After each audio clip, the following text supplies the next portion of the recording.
നമ്മൾ ചൂരയൊക്കെ വെറൈറ്റി ആയിട്ട് ഒരുപാട് ടൈപ്പ് കറികൾ പോലെ നമ്മൾ ചെയ്യാറുണ്ട്. ഈ ഒരു ടൈപ്പിൽ നിങ്ങളൊന്ന് ചെയ്ത് നോക്കുക കേട്ടോ. കുറച്ച് വെളിച്ചെണ്ണ ഒഴിച്ചു, ഉലുവ ഇട്ടു, ഒരു 3-4 വെളുത്തുള്ളി ചതച്ചത്, ചെറിയൊരു കഷ്ണം ഇഞ്ചി ചതച്ചത്, 5-6 കഷ്ണം ചെറിയ ഉള്ളി ചതച്ചത്, വേപ്പില ഇട്ടു, ഒരു 1/4 ടീസ്പൂൺ മഞ്ഞൾപ്പൊടി, 1 ടീസ്പൂൺ മല്ലിപ്പൊടി, ഒരു 3-3.5 ടീസ്പൂണോളം മുളക് പൊടി, ആവശ്യത്തിന് ഉപ്പ്, ഒരു തക്കാളി, പിന്നെ ഞാൻ കുറച്ച് ഒരു 3-4 കുടംപുളിയും ഒരു 3 പച്ചമുളകും കുറച്ച് ഉപ്പും കൂടിയിട്ട് ഓൾറെഡി ഞാൻ വെള്ളത്തിലിട്ട് വെച്ചിട്ടുണ്ടായിരുന്നു. അത് ഇതിലേക്ക് എടുത്ത് ഒഴിച്ചു. എന്നിട്ട് തിളച്ചതിന് ശേഷം ഞാൻ ചൂര കഴുകി വെച്ചിട്ടുണ്ട്, അതെടുത്തു ഇതിലേക്ക് ഞാൻ ഇടുന്നുണ്ട്. എന്നിട്ട് ആ മീൻ ജസ്റ്റ് ഒന്ന് തിളച്ച് വരുമ്പോൾ ഒരു 1/2 ഗ്ലാസ് തേങ്ങാപ്പാൽ ഞാൻ ഇതിലോട്ട് ഒഴിച്ചു.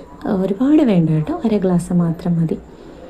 എന്നിട്ട് ഇത് തിളച്ച് വരുമ്പോൾ ഞാൻ കണ്ടോ, ഇപ്പോഴാണ് ഞാൻ തേങ്ങാപ്പാൽ ഒഴിച്ചത്. ഇത് തിളച്ച് വരുമ്പോഴത്തേക്ക് ഇനി ഈ മീൻകറിയുടെ ഹൈലൈറ്റ് എന്ന് പറയുന്നത് കുറച്ചുകൂടെ ഒരു നല്ല എരിവും ഒക്കെ, കുറച്ചും കൂടെ ഒരു തിക്നെസ്സൊക്കെ കറിക്കൊക്കെ കിട്ടും കേട്ടോ. കുറച്ചുകൂടെ ടേസ്റ്റും ആയിരിക്കും. ചെറിയ ഉള്ളി, ഒരു 5-6 കഷ്ണം ചെറിയ ഉള്ളിയും ചതച്ച മുളകും കൂടെ അരച്ച് ഞാൻ ഈ സമയത്ത് ഇതിലോട്ട് ഒഴിച്ചു.